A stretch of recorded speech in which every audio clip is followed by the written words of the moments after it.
Shalom, selamat pagi Bapak Ibu Saudara yang dikasihi Tuhan. Kiranya damai sejahtera Tuhan terus melingkupi dalam kehidupan kita sekarang. Puji Tuhan. Mari saya ajak Bapak Ibu Saudara sekalian untuk kita berdoa bersama-sama sebelum kita merenungkan firman Tuhan. Bapa, pada pagi hari ini kami bersyukur. Apapun yang terjadi dalam kehidupan kami mau mengatakan Engkau baik dan selamanya Engkau baik dalam kehidupan kami. Terima kasih Tuhan. Engkaulah gunung batu keselamatanku, Engkaulah penolongku yang ajaib Bapa. Terima kasih buat semuanya itu yang sudah Tuhan berikan dalam kehidupan kami. Di dalam nama Tuhan Yesus, kami sudah berdoa dan mengucap syukur pada pagi hari ini. Haleluya. Amin. Bapak Ibu Saudara yang dikasihi oleh Tuhan, pada pagi hari ini kita akan melanjutkan renungan kita di dalam kitab Mazmur 42. Baik, pada pagi hari ini saya akan memberikan judul yaitu Tertindaslah Aku. Puji Tuhan. Saya akan membaca di dalam ayat yang ke-6. Mengapa engkau tertekan hai jiwaku dan gelisah di dalam diriku? Berharaplah kepada Allah, sebab aku akan bersyukur lagi kepadanya, penolongku dan Allah. Jiwaku tertekan dalam diriku, sebab itu aku teringat kepadamu dari tanah sungai Yordan dan pegunungan Hermon, dari gunung Misar. Bapak Ibu Saudara yang dikasihi oleh Tuhan, kalau kita membaca di dalam kitab Mazmur 42, maka kita akan menemukan 3 kata tertekan yang berada di dalam ayat yang ke-5, 7, ayat yang ke-6, dan ayat yang ke-12. 6, 7, 12 semuanya mengatakan tertekan, ada kata tertekan. Seperti minggu kemarin saya katakan bahwa tertekan itu adalah mencakup tentang pikiran dan kepribadian kita. Bagaimana pikiran kita ini ditekan atau ditindis gitu ya. Jiwaku tertekan dalam diriku, sebab itu aku teringat kepadamu dari tanah sungai Yordan dan pegunungan Hermon, dari gunung Mesir. Ada di sini dikatakan Bapak Ibu Saudara sekalian, firman Tuhan ayat yang ke-9. Tuhan memerintahkan kasih setianya pada siang hari, dan pada malam hari aku menyanyikan nyanyian suatu doa kepada Allah kehidupan. Aku berkata kepada Allah gunung batuku. Kenapa Bani Korah mengatakan di sini kepada Allah gunung batuku? Suatu ungkapan menyatakan bahwa Tuhan itu adalah pribadi yang begitu kokoh, tempat perlindungan, tempat perteduhan. Gunung itu kan besar dan kokoh, kuat. Dia tidak tergeser oleh apapun juga. Banyak penduduk yang tinggal di bawah lereng-lereng gunung itu untuk hidup di sana. Nah, rupanya Bani Korah ini mengungkapkan Tuhan itu seperti gunung batu. Dia kuat, pribadi yang kuat, pribadi yang kokoh, yang tidak pernah tergeser oleh apapun juga. Mengapa engkau melupakan aku? Pada saat Bani Korah sudah menyatakan bahwa Tuhan itu adalah gunung batu perlindungannya, tetapi dilanjutkan lagi, mengapa engkau melupakan aku? Ya. Suatu pertanyaan yang berbalik kontras. Mengapa aku harus hidup bergabung di bawah impitan musuh? Minggu kemarin saya katakan bahwa Bani Korah ini dalam posisi mereka menjadi tawanan di Babel. Tentu saja menjadi tawanan itu bukan bisa hidup bebas seenak-enaknya. Tidak. Semua diatur. Nah, saya percaya Bapak Ibu Saudara sekalian sangat paham sekali untuk kata menjadi tawanan. Sehingga di sini Bani Korah mengatakan, mengapa engkau melupakan aku? Seolah-olah Tuhan itu sudah lupa dengan janjinya bahwa orang Israel ini adalah orang pilihan Allah. Pengertiannya, dia tidak akan pernah mengalami kesusahan. Namanya orang pilihan, pasti dilindungi, pasti dijaga, pasti dipelihara. So pasti itu Tuhan sudah lakukan terhadap mereka. Lalu di sini juga dikatakan seperti tikaman maut ke dalam tulangku, lawanku mencelah aku.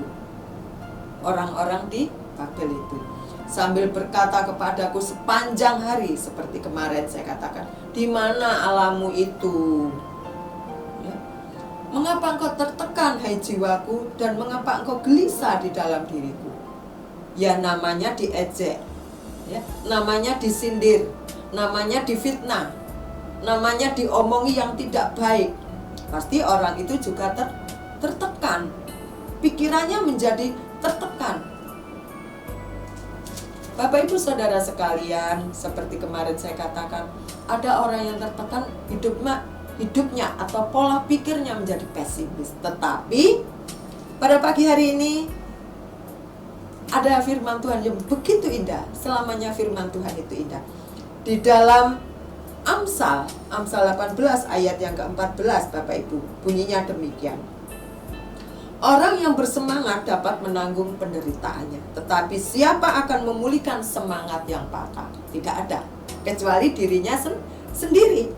Ya, tidak ada. Bukan orang lain, tetapi diri kita sendiri. Kita harus menyemangati diri kita supaya kita tidak menjadi patah semangat, supaya kita tidak menjadi pribadi yang mudah ditekan. Nah, di sini dikatakan ayat yang kelima, Bapak Ibu. Inilah yang hendak ku ingat, kata Bani Korah. Ternyata masih ingat juga akan kebaikan Tuhan. Sementara jiwaku gundah gulana, bagaimana aku berjalan maju dalam kepadatan manusia, mendahului mereka melangkah ke rumah Tuhan. Puji Tuhan. Dengan suara sorak-sorai dan nyanyian syukur. Ternyata dalam kondisi yang tertekan, kita menemukan jawabannya. Ya. Dia punya semangat, dia punya gairah hidup. Dia menerobos maju ke rumah Allah sambil bersorak-sorai dengan pujian. Ya. Lalu di sini juga firman Tuhan mengatakan, berharaplah kepada Allah, sebab aku bersyukur lagi kepadanya. Puji Tuhan. Ya. Kita terus disuruh berharap kepada Tuhan. Sebab itu aku bersyukur. Pada pagi hari ini Bapak Ibu Saudara sekalian, setiap kita pada saat mengalami kondisi seperti Bani Korah, kita juga akan mengatakan, kenapa aku ini ditekan? Ya. Tuhan, mana pertolonganmu? Tuhan, tidakkah engkau melihat kondisiku saat ini? Tidakkah engkau tahu? Aku banyak pergumulan, aku banyak kebutuhan hidup, Tuhan. Hadirkan kuasa-Mu, hadirkan pertolongan-Mu. Benar Bapak Ibu, termasuk saya juga sering begitu. Tetapi masing-masing kita punya pengalaman yang hebat dengan Tuhan. Bukan kitanya yang hebat, Tuhan berpengalaman. Dia selalu menolong, dia selalu membuka jalan pada saat-saat yang kita tidak pernah duga. Tuhan nyatakan itu, baik perkara kecil, perkara besar. Asal kita pada saat mengalami banyak hal yang tidak kita inginkan, kita tetap bersemangat. Karena semangat itulah satu-satunya yang akan memotivasi kita, yang akan mendorong kita untuk tetap kita maju, masuk dalam gerombolan orang-orang, masuk ke rumah Allah sambil kita memuji. Dan itulah sebabnya Bani Korah bisa bersyukur. Bapak Ibu Saudara sekalian, alangkah indahnya apabila pada saat kita banyak pergumulan, banyak persoalan, kita datang ke rumah Tuhan. Lalu kita katakan, ajaiblah Engkau Tuhan, Engkaulah gunung batu perlindunganku. Maka kita akan mendapatkan kekuatan baru. Kita akan dikuatkan lagi, kita akan disegarkan lagi oleh setiap pujian yang kita naikkan. Karena Tuhan juga bertata di atas pujian. Amin Bapak Ibu Saudara sekalian. Tetap kita andalkan Tuhan, tapi jangan sampai loyo. Kita andalkan Tuhan, kita bersemangat, dan kita maju menerobos ke barisan orang, datang kepada rumah Tuhan. Haleluya, haleluya. Puji Tuhan, mari saya ajak Bapak Ibu Saudara sekalian untuk berdoa. Bapa di dalam surga, Kami percaya dan begitu percaya dengan janji firman-Mu. Kami mau belajar Tuhan untuk hidup seturut dengan kehendak-Mu, supaya kami Tuhan boleh berjalan sesuai dengan kehendak-Mu. Kuatkan kaki kami, teguhkan hati kami Tuhan, untuk tetap melangkah maju ke rumah Tuhan dengan bersorak-sorai sambil mengatakan, Engkau baik dalam kehidupanku Bapa. Terima kasih, di dalam nama Tuhan Yesus kami sudah berdoa dan mengucap syukur. Haleluya, amin. Selamat pagi, selamat beraktivitas Bapak Ibu Saudara sekalian. Tuhan Yesus memberkati kita. Amin.